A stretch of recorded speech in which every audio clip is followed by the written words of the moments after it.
Hi folks, Rodney back again with Rodney's Northwest Riding Reviews. Today I'm going to do a walk around video on this 2024 Grand Highlander Hybrid Max. The Hybrid Max has both the 4-cylinder turbo engine and the hybrid model, and it's just over 360 horsepower with 400 foot-pounds of torque. I'm going to give you a walk around view of this vehicle, and then I'm going to take it out on a test drive and kind of give you some of my thoughts and opinions on that as well. This is actually a great looking vehicle. I'm going to walk through. The interior is unique on this, and you'll see that here in just a little bit. But you got the LED headlamps, you got the LED fog lights. This one will have the panorama view monitor. So you've got 4 cameras. You got one in the front, just under the emblem right here. You got one underneath both of the side view mirrors, and then you're going to have one in the rear.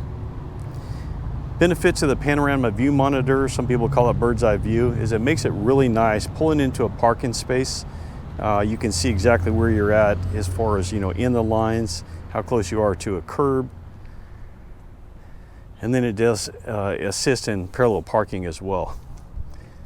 All right. I don't know if you can see this very well. It's kind of tinted windows make it hard, but MSRP on this vehicle is $59,361. As far as upgrades on it, it does have the panoramic view cameras we talked about. It does have the panel moonroof, which is optional. This is a limited model, and so we're going to talk about some of the things that will be standard features on the limited model as well.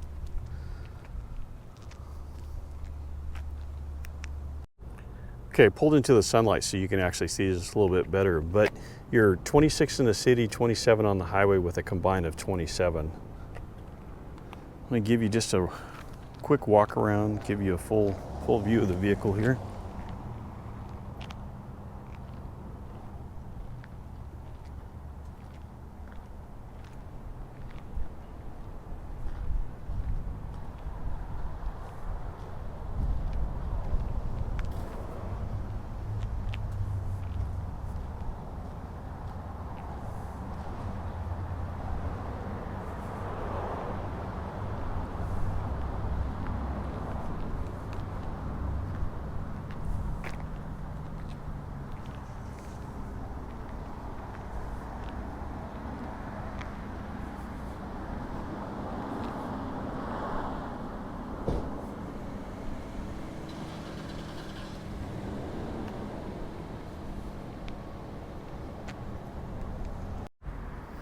At the rear of the vehicle, you can see that it does have the dual exhaust. It does have the receiver hitch, and it will make a comment on that real quick. Currently, because this vehicle is so new, if you don't get the receiver hitch from the factory, it's not offered through our parts department just yet, and this is August of 2023. Later on down the line, I'm sure it will be available. I'm sure there's aftermarket companies that you can get a hitch from, but the one thing to consider is that when you get it from the factory, obviously it's integrated into the bumper, so you got this cutout area here. Now if you order it, once they do make it available from the factory, when you order it through the parts department, they will make a cutout so that it will look very similar to this. But like I said, the aftermarket companies are going to sit down lower underneath the vehicle, and I've heard a lot of people don't really like that. It does have the foot activated assist there, or lift, so you can open the lift gate. You do have your 4-pin wiring harness there. This limited model does have parking sensors both front and rear. Got your assist here. Now you can set a height adjustment on it, and so if you park inside a garage, or if you put like a Thule tote, or Yakima or something that sticks over the back, and what I mean by that is you do have your roof rack rails up here. That's bright. But you can put crossbars on the top, and once you put the crossbars on, if you put a tote on top of it, sometimes the spoiler back here will limit how far you can actually lift up the lift gate. So you can set a height adjustment. So you just move it to wherever you want it, stop it, push and hold it, and after you hold it for a few seconds, you'll hear a couple beeps, and that would set the height adjustment on it. Each time you push, it's going to go in the opposite direction. Now, the Grand Highlander is about 9 inches longer than the regular Highlander. You pick up 4 inches of cargo space here. Actually, that's almost 5 inches of cargo space. But then you pick up an additional 5 inches of space, legroom in the back seat. In my previous video, I mentioned that no matter where you sit in this vehicle, it seems like you have more headroom, more in the front, more in the second row, definitely more in the third row. And as I mentioned, you have quite a bit more leg room in that third row seating. When you fold the seats down, this is what it'll look like for cargo space.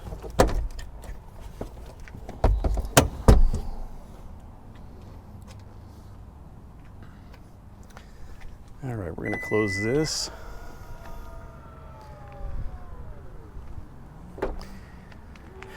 Now on the Grand Highlander, on earlier models, you used to be able to separate the glass from the door itself.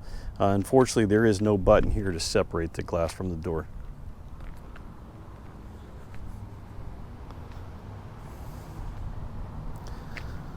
So these wheels are 20-inch wheels. The interior is very unique. So this is leather outskirt, and then you have a suede insert. And so when you look at the dark interior, the contrast of the light gray interior is actually looks pretty good. This is kind of interesting. So if you've never seen a bronze edition before, the bronze edition kind of gives you that, kind of looks similar to like Gucci handbag or something, but the material, the way they put in the color contrast in there, kind of makes you think of maybe reminiscent of that. On the back of the console, you do have 110 outlet there. You've got your quick charge ports. You've got heated seats in the back. You can adjust the climate control from back here. You do have vent shades, or window shades, I should say. And this one is the 7-passenger seating.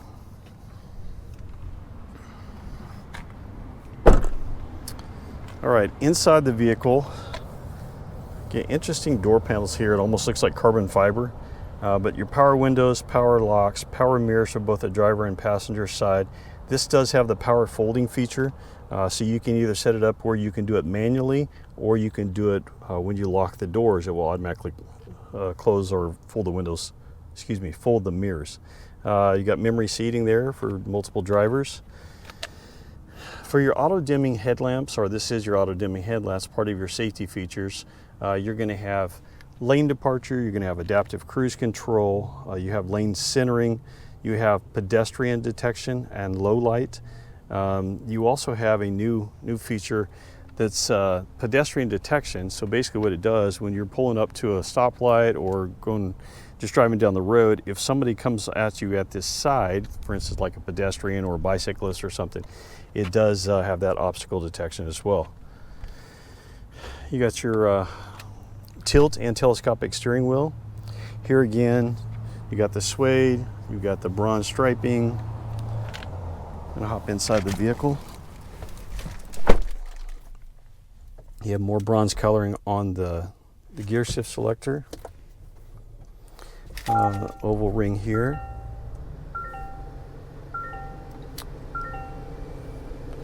All right, so give it a moment just to kind of warm up here.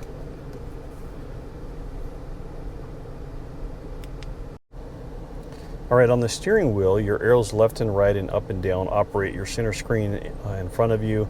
You got to answer or hang up on a phone call. Volume controls, voice command. Your mode button operates your stereo system, so that would go from AM to FM to satellite and then to Bluetooth. Your cruise control is all right here on the steering wheel. Adaptive cruise. This is for your preset radio stations. On the climate control, you've got heated and ventilated seats, front defrost, rear defrost. You do have heated mirrors. They are tied in with the rear window defroster. And I apologize, this is your front defrost up here. This is a heating element at the bottom of the windshield that heats up your windshield wiper blades. You can adjust the rear climate control from up front. You can shut it off if you want to, or you can give passengers the ability to adjust it from back there.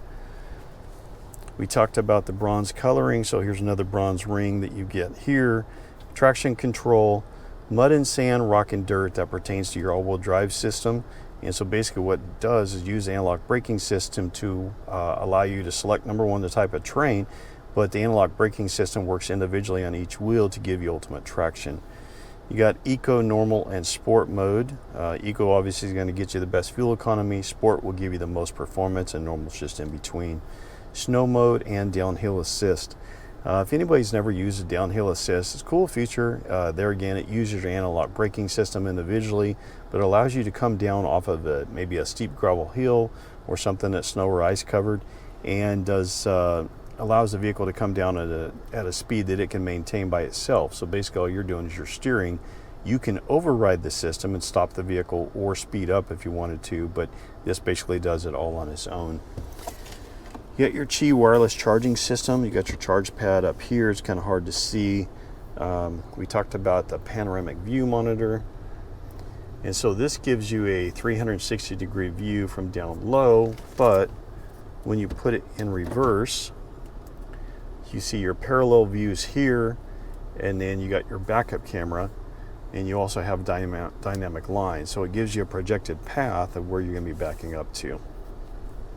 On the gear shift selector, very small, very kind of very similar to the Prius, the gear shift selector that is.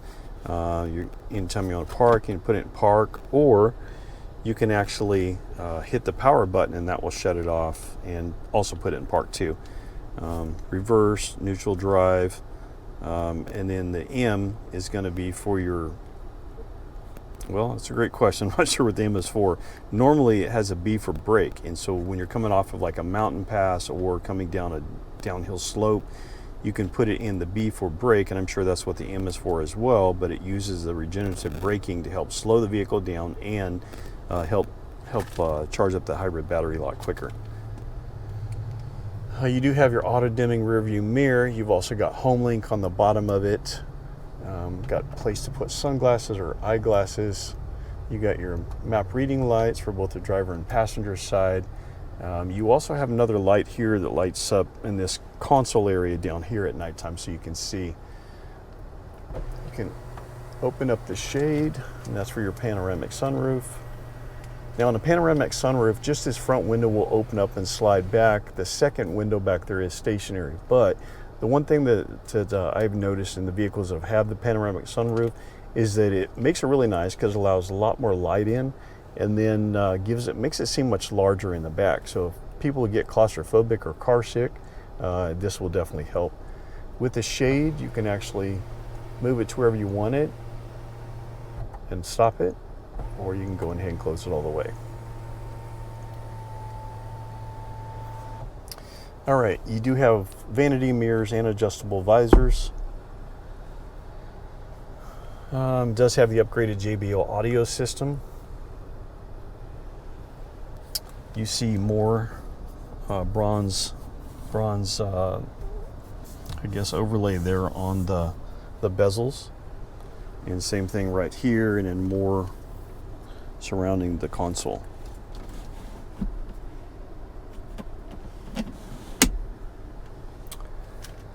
All right, that's kind of a quick overview of the vehicle. I wanted to kind of show you this one because obviously it is unique in the way the interior is, and the bronze color scheme there. And then there you can see in the sunlight that kind of looks like a carbon fiber finish, not only on the dash, but then also on the door panel over there as well. So we're going to take it out on the road and do a real quick test drive, kind of tell you some of my thoughts. I have driven the non-Max version, and the one thing that I did note is that it seemed like it was actually quieter than a normal Highlander was. Obviously this one I'm sure is going to be a lot more responsive, but it seems like it rides a little smoother, and then it feels like a little heavier ride to it as well. So let's go out and take it on the road. Okay, we're out on the road here, just driving through town. So initial impressions, obviously with the hybrid system, it's going to be quieter. Basically all you hear right now is you hear a little tire noise, but it's not a lot by any means.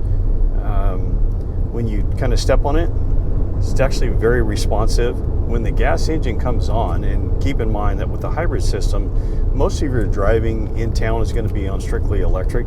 But when you put your foot to the floor or just kind of give it a little acceleration, the gas engine will come on and works in combination with both the hybrid system, and so that's where you're going to have your 362 horsepower and 400 foot-pounds of torque, and it definitely will get up and go. Obviously you hear everything shut off now, very quiet.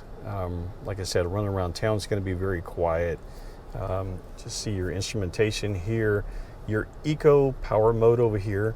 So obviously when you go to accelerate, you're going to see that dial go up, and the harder you accelerate, the more into the power you're going to get, but then as you back off, you're going to see it drop back down into the eco. Just kind of gives you an idea of when you're getting your best fuel economy.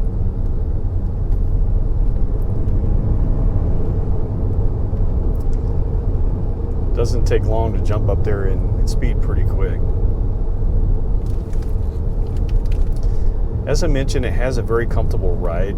It feels a little heavier than the regular Highlander is, but then again, it seems to have a little more precise feel.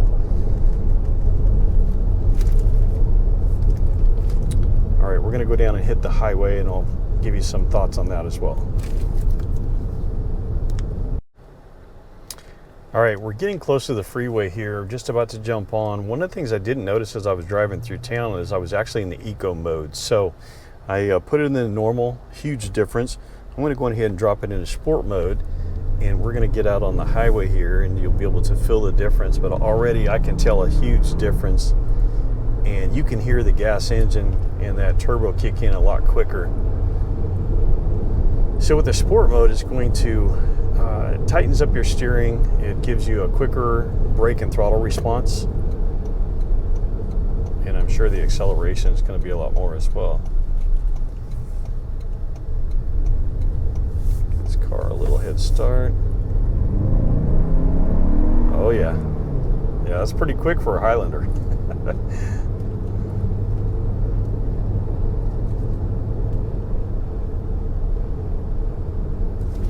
Drop it back into the normal mode. Just do a little quick acceleration around this car.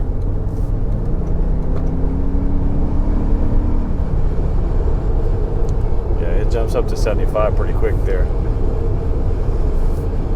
So I didn't mention it before, but with this having the tow package, it's going to have a 5,000 pound towing capacity at 400 foot-pounds of torque on a passenger type vehicle. That's pretty impressive, and obviously, you know, car full of people and pulling a boat or something, or a small travel trailer, yeah, you definitely wouldn't have any issues with towing. So hope you guys have enjoyed the video. If you have any comments, please go ahead and send them my way. Take the time to like and subscribe. I'm going to keep coming out with more content on a weekly basis. I've done a lot of Tundra videos, but obviously Toyota has a great I guess kind of lineup coming out. So, you know, they have the new Tacoma coming out, 25, we've got a new 4Runner coming out. They've got the new Crown, which is another vehicle that is cool. And so I'm going to keep coming out with more content, kind of keep you guys informed. But like I said, if you have any questions or comments, please send them my way. Thanks for watching.